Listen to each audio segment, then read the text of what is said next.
دور موجود کے اندر سب سے بڑا فتنہ اور سب سے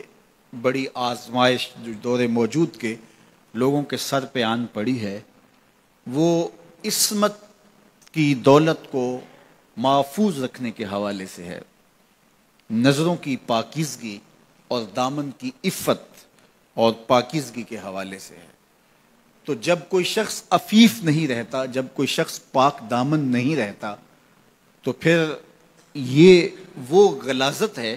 کہ جو زندگی کی ہر خیر کو چاٹ جاتی ہے اور انسان کی ساری صلاحیتیں زنگ آلود ہو جاتی ہیں۔ یہ دور جس دور سے ہم گزر رہے ہیں، یہ سوشل میڈیا کا زمانہ ہے، اور سوشل میڈیا میں جو رتب و یاب موجود ہے اور اس کے بعد غلاظتوں سے لتھڑا ہوا جو وہاں ماحول ہے،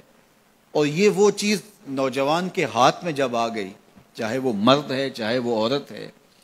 تو پھر وہ بیٹھا بھی تنہائی میں ہے تو اپنے دامن کو وہ کس طرح محفوظ رکھ پائے اور اپنے خیال کی عفت اور پاکیزگی کا کیسا سامان کر پائے۔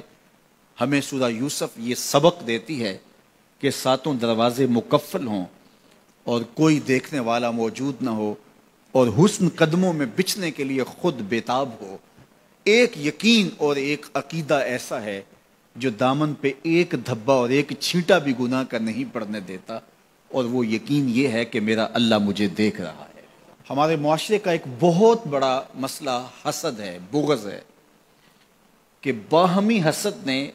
ہمارا سکون چھین لیا ہے، ہمارے قرار کو لوٹ لیا ہے۔ چھوٹے سے لے کر بڑے تک حسد کی آگ میں جل رہے ہیں، بھائی بھائی کا گلا کاٹنے کے لیے تیار ہے، اور قومیں ایک دوسرے کے ساتھ حسد میں مبتلا ہیں۔ علماء کا طبقہ ہو یا فقراء کی جماعت ہو، درویش اور فقیر لوگ ہوں یا تجار کا طبقہ ہو، آج حسد کا دنیا کے اوپر پہرا ہے، اور حسد اور بغض اور کینہ اور نفرتیں، اسی کا دور دورہ، اس کی حکومت چل رہی ہے اور اس کا سکہ چل رہا ہے۔ حکومت کے ایوانوں سے لے کر کے فقیر کی جھونپڑی تک آپ کو حسد کی ہی شہنشاہی دکھائی دے گی۔ سورہ یوسف ہمیں بتاتی ہے کہ حاسد کس طرح نامراد ہوتے ہیں اور محسود کس طرح کامیاب اور بامراد ہوتا ہے۔ جس سے حسد کیا جائے، اور حسد کرنے والے بھی کوئی بیگانے نہ ہوں، حسد کرنے والے اپنے سکے بھائی ہوں، حسد کرنے والے پیغمبر زادے ہوں، لیکن جب وہ حسد کی آگ میں جلتے ہیں تو اپنی ساری صلاحیتوں کو زنگ آلود کر لیتے ہیں، اور جس معصوم سے حسد کیا جاتا ہے، وہ 13 سال کا یوسف ایک دن مصر کے تخت پہ جلوہ فرما ہوتا ہے، اور پھر وہ حاسد سامنے سوالی بن کے کھڑے ہوتے ہیں، تو محسود کس طرح ان کے ساتھ رویے اختیار کرتا ہے۔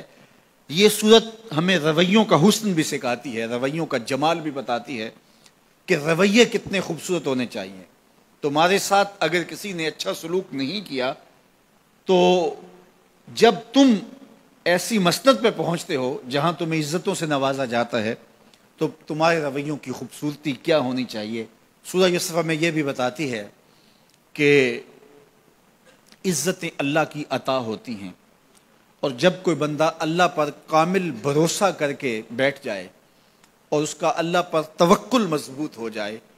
تو اس کو چاہے اندھے کنویں میں بھی کیوں نہ لٹکا دیا جائے، اللہ وہاں سے نکال کے بھی تخت پہ بٹھانے پہ قادر ہے۔ علماء تفسیر نے لکھا ہے،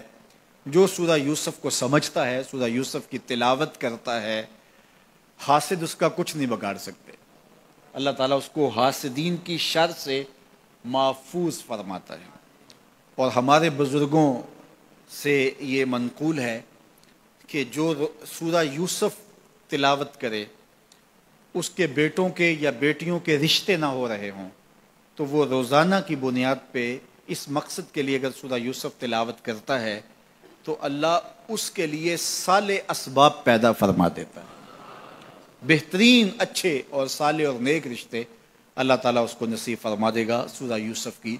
تلاوت کے